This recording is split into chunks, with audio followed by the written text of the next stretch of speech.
What you think about yourself is what matters, because that's how you're gonna live. That's how you're gonna approach life. That's how you're gonna look at life. The lenses that you see life through are so much more important than what you've been through.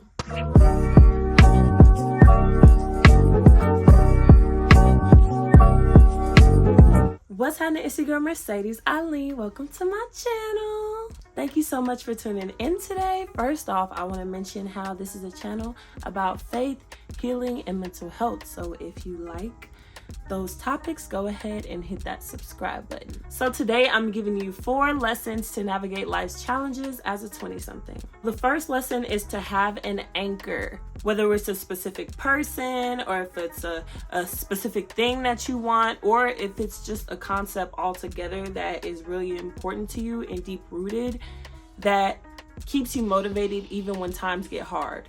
This anchor should bring you hope and purpose, so much so that it trumps any discomfort, fear, or stress you may feel when trying to accomplish the goal that you're trying to accomplish or reach the preferred outcome. It can really be anything depending on the person. I know for me, mine was my daughter. When I was pregnant, I had a lot of doubt. I didn't think that I was going to be a good mom because I struggled with my mental health. I didn't really like the idea of being a single mother either.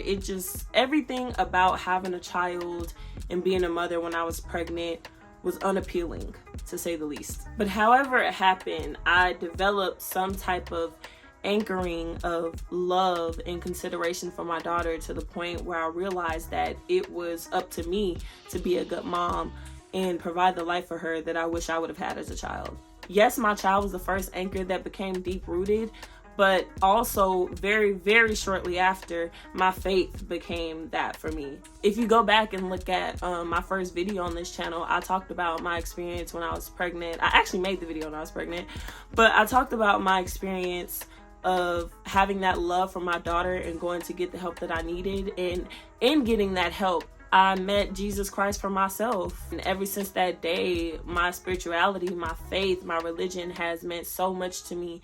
It's grounded me even deeper than my daughter, because what I believe in my faith is that God is always with me, even when someone else may not be. Even if my daughter wasn't here, even if no one that I loved was here, I would know that God is with me wherever I go. If you have an anchor, go ahead and comment down below what your anchor is. I would love to see what anchors people and keeps them going when times get tough. The second lesson is that you are not in control of anything other than yourself. Of course, there are exclusions, like, your child or your TV or, all of that stuff. Come on, let's be for real now.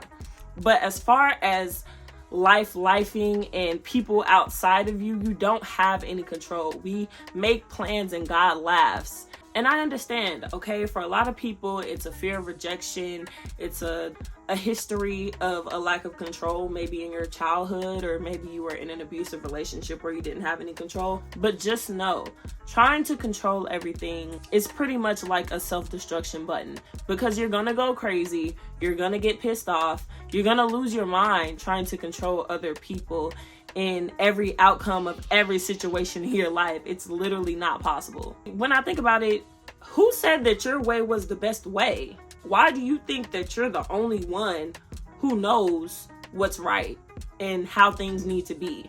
How entitled can you be? How entitled can we be?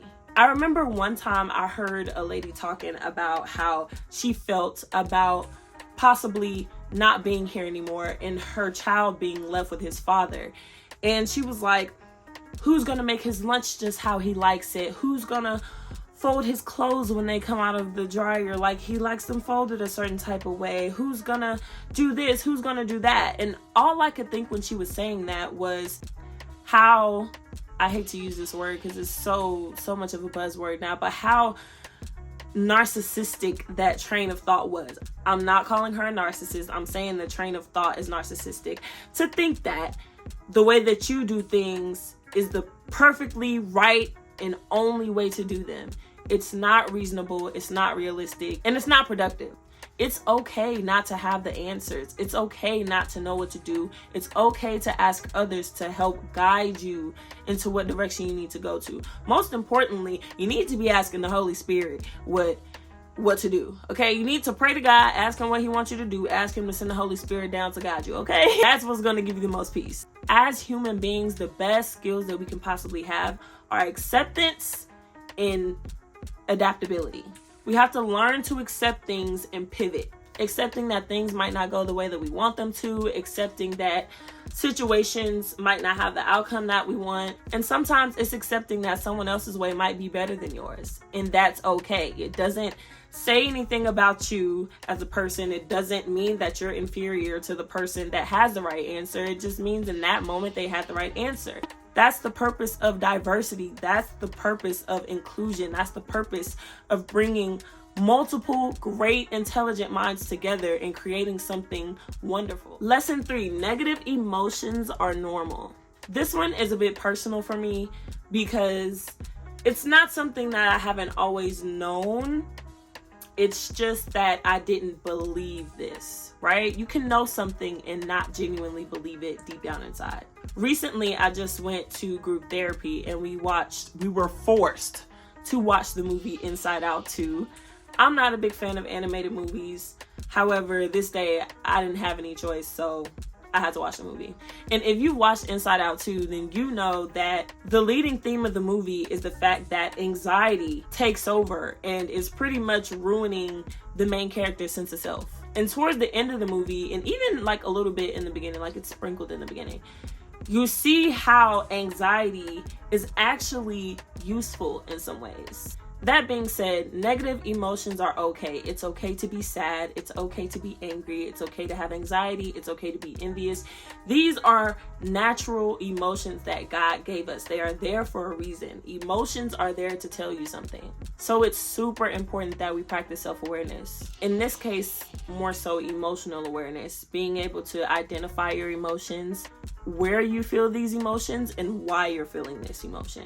And in my opinion, emotions are just tools God gave us to be able to self-reflect and shape ourselves to be able to interact with others in a more productive way.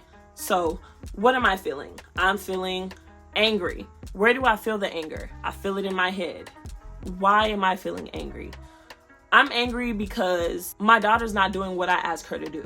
So this is where emotional regulation comes in. The way I break it down in my head is I have two options. I can react in a healthy way or unhealthy way. The unhealthy way would be screaming to the top of my lungs at her. One, yelling at her is not productive. It doesn't do anything but scare her. And as a 2-year-old, my daughter's 2 years old, she doesn't even understand why I'm yelling. Like she can't comprehend the fact that what she's doing is making me upset. All she knows is that when I do this, mommy does that, right? She's not really connecting the dots as to why. A 2-year-old is not thinking why. Now, the healthy way to handle that situation would be to, well, dang, it depends on what she's doing. Let's say I give her a bottle of water to drink and she pours it on the floor and I get upset that she pours water on the floor. Just from my training as a behavioral therapist working with kids, get a new bottle and show her what she's supposed to do with the bottle instead of telling her, no, don't do that, because she's not really, like I said, they don't understand a lot of concepts at 2 years old. She's not understanding, no, don't do that, because she doesn't understand why she isn't supposed to do that, if that makes sense. Having and feeling emotions is not the issue.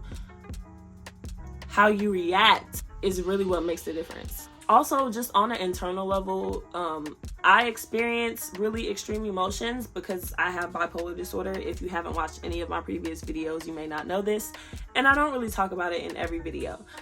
But the more you try to push an emotion away, the more you try to suppress that emotion, the more difficult it is to deal with that emotion. And sometimes we build up so many emotions that we spaz out whenever the emotions finally do come out. And then we feel like somebody did us wrong because we've been feeling something for so long and not said anything, and now I'm blowing up and we're blaming it on other people, but it's actually our own fault because it's your responsibility as an adult to process your own emotions. But that's a whole other video for another day. I will probably be making a video about it, so yeah, tune in for that. If you have some techniques that I didn't mention in this video to regulate your emotions and calm down when you're upset or express any unwanted emotions in a healthy way, comment down below. Last but not least, You are your own worst enemy.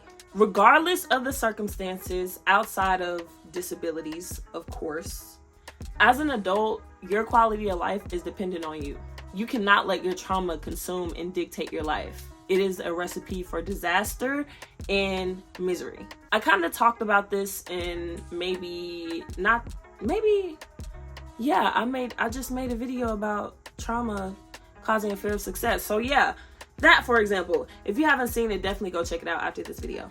It's common that we let what we've been through dictate who we're gonna be, right? And to some extent that's healthy, because if you touch the hot stove and you burn your finger, you're probably not gonna touch the stove again.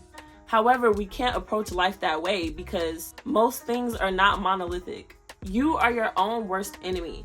What you think about yourself is what matters, because that's how you're gonna live. That's how you're gonna approach life. That's how you're gonna look at life. The lenses that you see life through are so much more important than what you've been through. If you have a habit of focusing on the negative, you're gonna see life through a negative lens.